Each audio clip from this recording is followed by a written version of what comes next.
Assalamualaikum warahmatullahi wabarakatuh. Perkenalkan, nama saya Musyafa Afiful Umam. Di sini saya sebagai ketua kelompok dari kelompok 2. Saya Muhammad Nadiri Fatur Ramadhani sebagai anggota. Nama saya Eka Putri Agustin, saya sebagai anggota.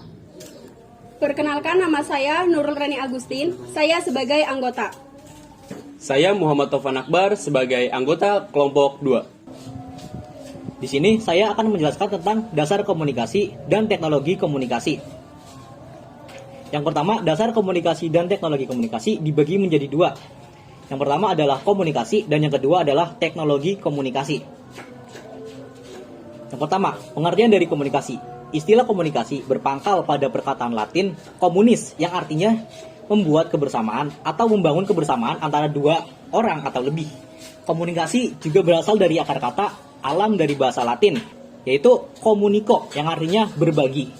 Selanjutnya, pengertian dari teknologi komunikasi, yaitu istilah komunikasi berpangkal pada perkataan Latin komunis yang artinya membuat kebersamaan atau membangun kebersamaan antara dua orang atau lebih.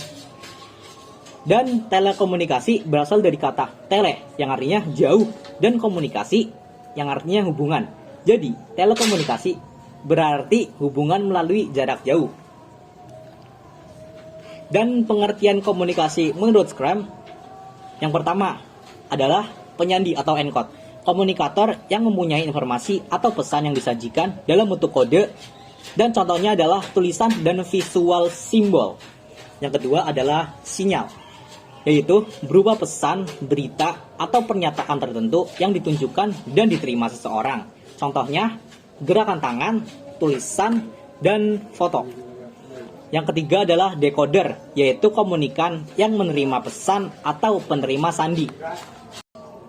Proses penerapan teknologi komunikasi dibagi menjadi 2. Yang pertama, tahapan inisiasi, dan yang kedua, tahapan implementasi. Yang pertama, tahapan inisiasi. Tahapan inisiasi merupakan usaha untuk mengumpulkan informasi tentang teknologi komunikasi, memahami dengan seksama, serta merencanakan untuk mengadopsinya. Pada tahapan inisiasi terdapat 2 tingkatan. Yang pertama, tingkatan agenda setting, yaitu munculnya ide untuk mengadopsi teknologi komunikasi demi menyelesaikan permasalahan informasi yang muncul. 2. Tingkatan matching, yaitu kecocokan teknologi komunikasi yang diperlukan dan kemampuan untuk mengadopsinya. Yang kedua, tahapan implementasi.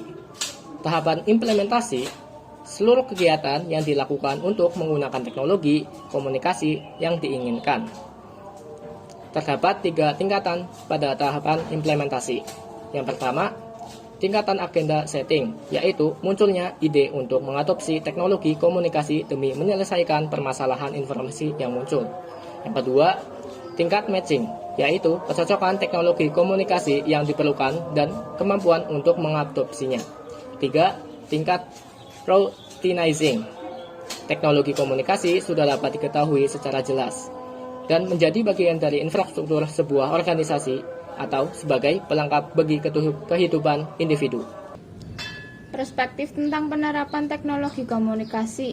Yang pertama, manajemen sistem upaya atau usaha untuk mengoptimalkan hasil dari suatu sistem organisasi. Yang kedua, proses birokrasi, usaha untuk mengubah kebijakan suatu lembaga berdasarkan persepsi opini atau pendapat manajemen puncak. Yang ketiga, pengembangan organisasi, usaha untuk memenuhi keinginan atau harapan individu dan komunitas yang muncul atau timbul akibat adanya dorongan untuk meningkatkan partisipasinya. Yang keempat, proses tawar-menawar, hasil proses tawar-menawar yang pada akhirnya akan menghasilkan jalan keluar kompromi. Perspektif penerapan teknologi komunikasi. Teknosentrik, terciptanya suatu perubahan dan dianggap sebagai faktor yang dominan yang fokus terhadap kapasitas dan tersedianya teknologi. Siosentrik, fokus pada situasi sosial yang terdapat pada sebuah lembaga atau organisasi. Contoh, isu sosial dan perubahan sosial. Konflik tertuju pada proses pengambilan keputusan. Misalnya, untuk menyelesaikan suatu konflik dibutuhkan penyelesaian dengan secara politik. Desain sistem tertuju dari teknologi sosial, budaya, dan politik yang dikenal dengan sebutan siklus kehidupan sistem. Pelaku teknologi komunikasi. Yang pertama, pemakai. Yang kedua, perusahaan penyedia jasa telekomunikasi. Yang ketiga, produsen peralatan komunikasi. Yang keempat, proses mengatur atau mengkoordinir seluruh kegiatan komunikasi dari segi ekonomis dan teknis dalam mengadakan peraturan, standar, harga, patokan, dan lain-lain. Pengertian informasi. Informasi adalah sejumlah data yang telah diolah melalui pengolahan data dalam rangka menguji tingkat kebenarannya dan ketercapaiannya sesuai dengan kebutuhan. Ada 3 hal penting yang harus diperhatikan dari informasi, yaitu pertama, informasi merupakan hasil dari pengolahan data. Yang kedua, informasi memberikan makna. Dan yang terakhir, informasi berguna atau bermanfaat. Ciri-ciri informasi yang berkualitas menurut Nick Leod pada tahun 1997 ada 4. Yang pertama, akurat. Artinya, informasi tersebut mencerminkan keadaan yang sebenarnya. Yang nomor 2, tepat waktu. Artinya, informasi harus tersedia atau ada saat diperlukan. Yang ketiga, relevan.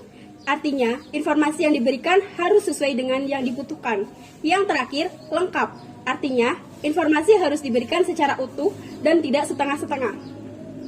Jenis-jenis informasi. Yang pertama, absolute information, yaitu jenis informasi yang disajikan dengan suatu jaminan dan tidak membutuhkan penjelasan lebih lanjut.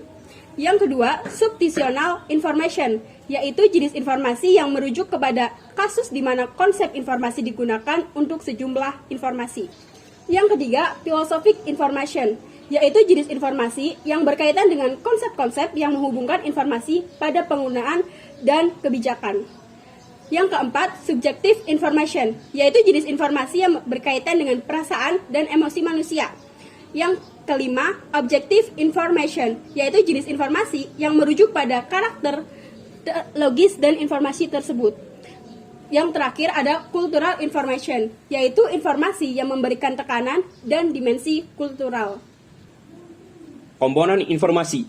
Poin A, root of information. Komponen inti dari informasi yang berada pada tahap keluaran pertama sebuah proses pengolahan data.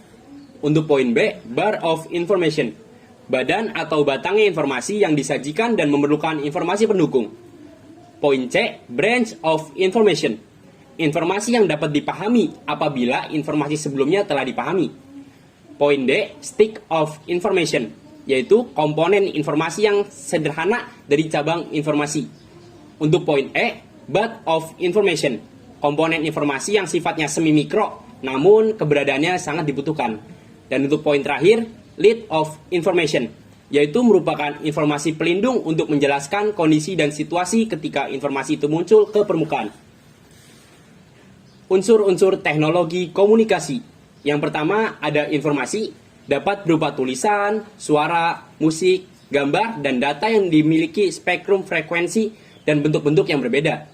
Untuk yang kedua, alat yang dipergunakan untuk meneruskan informasi. Dan yang terakhir, dengan media transmisi dan sistem modulasi. Mungkin hanya itu saja dari kelompok kami yang bisa disampaikan, kurang lebihnya mohon maaf. Wabillahi taufiq wal hidayah. Wassalamualaikum warahmatullahi wabarakatuh.